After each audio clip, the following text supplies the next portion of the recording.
उठाया जा रहा है, आप देख रहे होंगे। पहली बात तो यह कही जा रही है कि इस महाबहस से क्या होने वाला है, इससे कुछ नहीं निकलने वाला है। लेकिन साथियों, आपको मैं बता देना चाहता हूं, जिस तरह से 24 दिसंबर को यह मसला निकल कर आया पंचायत राज विभाग और केंद्र सरकार के द्वारा, यहां पर पेशा दिवस मनाया गया, लेकिन यहां के आदिवासियों को उसकी खबर नहीं थी, यहां के राज्य सरकार को उसकी खबर नहीं थी। एक विभाग यह सब कुछ चीजें कर रहा था, वहीं से ये सारा कुछ चीजें हम लोगों ने निकाला कि आखिर क्या हुआ। जो सरकार कह रही है अगुआ सरकार है, वो गर्व के साथ जो है मोराबादी मैदान में इतना बड़ा शपथ ग्रहण का आयोजन किया, लेकिन पेशा दिवस मनाया जा रहा है और बंद कमरे में किया जा रहा है। दाल में काला नहीं है, पूरा दाल ही काला है। वहीं से जब हम लोगों ने पकड़ लिया और सोशल मीडिया कैंपेन शुरू किया, तब आपने देखा अखबारों में सब चीजें आने लगी और यहां से मूवमेंट बना। फिर आदिवासी सुरक्षा परिषद निरंतर बहस शुरू कर दिया, रांची में खूंटी तक हम गए और उसके बाद क्या क्या हुआ आपने देखा होगा। झारखंड बनने के बाद अभी 24 साल पूरा हो गया है, पेशा कानून लागू है, लोग बोलते हैं लागू नहीं है, सेंट्रल एक लागू है बिना नियमावली बनाए हुए। आज तक इस तरह का बहस खड़ा नहीं हुआ था। यही बहस जिस पर सवाल उठाते हैं, बहस होने से क्या होगा, इसी बहस का देन है कि आज पेशा कानून और गलत नियमावली को लेकर जिस तरह से हमारे ऊपर थोपने की कोशिश की जा रही थी, करोड़ों रुपए का खेल था। पुष्पा जी ने कहा, राधा कृष्ण किशोर जी ने कहा कि अबुआ दिसुम अबुआ राज नहीं है, ये कुछ और कुछ करना चाहते हैं। उस खेल को हम लोगों ने खुलासा कर दिया। उसके बाद क्या हुआ, पूरे राज्यव्यापी बहस हो रहा है, लोग खड़े हो रहे हैं, कह रहे हैं कि हमें पेशा कानून का 23 प्रावधान ही चाहिए और दूसरा कुछ नहीं चाहिए। इतनी बड़ी उपलब्धि है इस बहस का।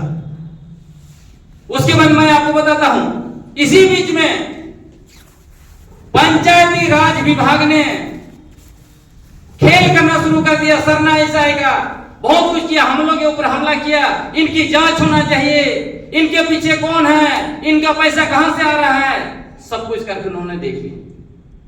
वो लोग ये भी कह रहे थे कि आप लोग जो है रूढ़ी प्रथा वाले नहीं हैं, सर ने ऐसा शुरू कर दिया इसीलिए लोग विरोध कर रहे हैं। और यह भी कहा गया कि ये लोग है ईसाई धर्म को मानता है इसीलिए विरोध कर रहा है, पेशा कानून लागू होने नहीं देना चाहता।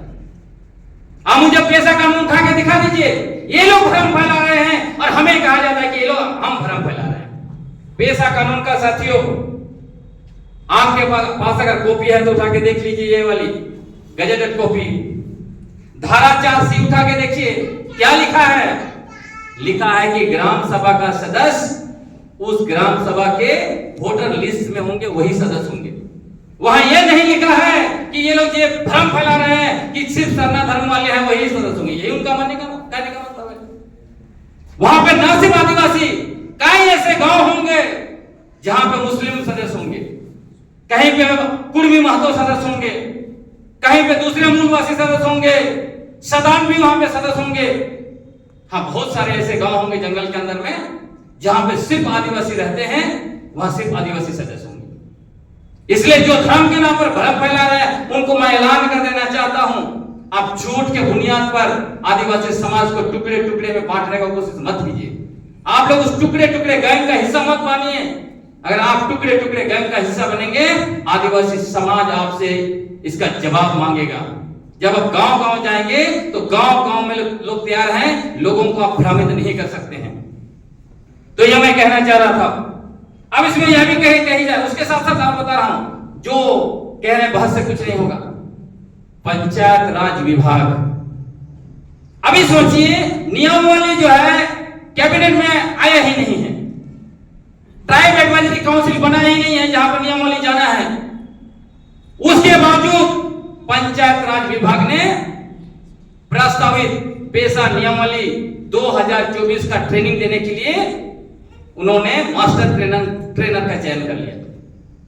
उसके अलावा क्या किया, ट्रेनिंग शुरू कर दिया। मैं आपको बता रहा हूं, जमशेदपुर में ट्रेनिंग हुई, जब उसमें उन्होंने लिखा कि पेशा नियमावली 2024, तब हमने सवाल उठाया जब अभी कैबिनेट में आया ही नहीं है तो इसका प्रशिक्षण कैसे आपने शुरू कर दिया? ये हमारे पैसा का दुरुपयोग है। कोई ना कोई यहां पे लगा हुआ है जो अनुसूचित क्षेत्रों में 13,000 ग्राम सभा है, उसका पैसा जो है कि ट्रेनिंग के नाम से, प्रशिक्षण के नाम से हड़प जाना चाहता है। और कुछ लोग वेस्टेड इंटरेस्ट, जिसको मास्टर ट्रेनर बनाया गया है। आप सूची देखिए कौन लोग है मास्टर ट्रेनर जो कभी प्रेस क्लब में जो है कि मीटिंग किया, जमशेदपुर में ट्रेनिंग दे रहे हैं। जवाब हमें चाहिए। जब पैसा नियमावली कैबिनेट में आया ही नहीं है, पैसा नियमावली जब टीएससी में आएगा, टीएससी का गठन नहीं हुआ है, तो किस तरह का प्रशिक्षण कौन सा फंड से किया जा रहा है?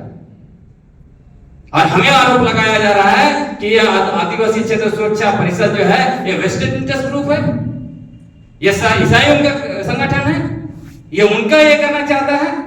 तो ये सारे लोग बकवास कर रहे हैं। इनको मुंह तोड़ जवाब दीजिए जब आपके गांव में जाते हैं। ये लोग सिर्फ और सिर्फ आपका पारंपरिक ग्राम सभा को, उसका हक छीनकर उसको सरकारी ग्राम सभा बनाना चाहते हैं। वो लोग जो है कि मलाई खाना चाहते हैं। पंचायत विभाग का जो बजट है प्रशिक्षण के लिए, उस प्रशिक्षण का गांधी छाप नोट पर कब्जा करना चाहते हैं। इसमें लाखों का खेल है। इसीलिए ये चाहते हैं जल्द से जल्द जैसे तैसे का जो है कि नियमावली बना के लागू कर दिया जाए, जिस तरह से देश के 8 राज्यों में लागू कर दिया गया है। अभी हल्ला किया जा रहा है 10 अनुसूचित राज्यों में 8 में लागू हो गया, 8 में लागू हो गया। मुझे बता दीजिए कौन सा ऐसा राज्य है जिसके नियमावली में, जिसका जो है कि पंचायत का कानून में केंद्रीय पेशा कानून के 23 प्रावधान लागू कर दिए गए हैं। झारखंड और छत्तीसगढ़ एक साथ बना। जब छत्तीसगढ़ में ढोल पीटा जा रहा है कि पेशा कानून लागू कर दिया गया, तो मुझे बताया जाए कि पेशा कानून के रहते, पारंपरिक ग्राम सभा का रहते, हसदेव जंगल अडानी को कैसे चल गए? अडानी को कैसे मिल गया? क्या इसका जवाब ये लोग देंगे जो आज सब जगह कह रहे हैं कि बहुत अच्छा नियमावली बना है, कह रहे हैं कि हम लोग का आदिवासी क्षेत्र सुरक्षा परिषद रोकना चाहता है, अधिकार देना नहीं चाहता है?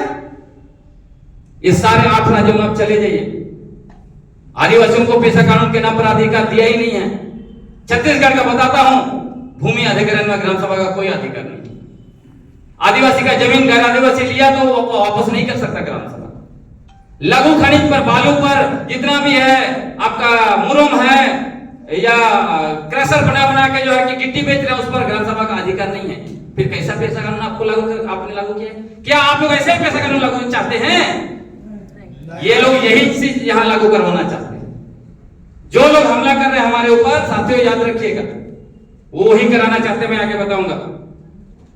और एक और इंपॉर्टेंट चीज को मैं बता रहा हूं, फिर मैं नियमावली पर आऊंगा, क्योंकि नियमावली पर ही महाभारत है।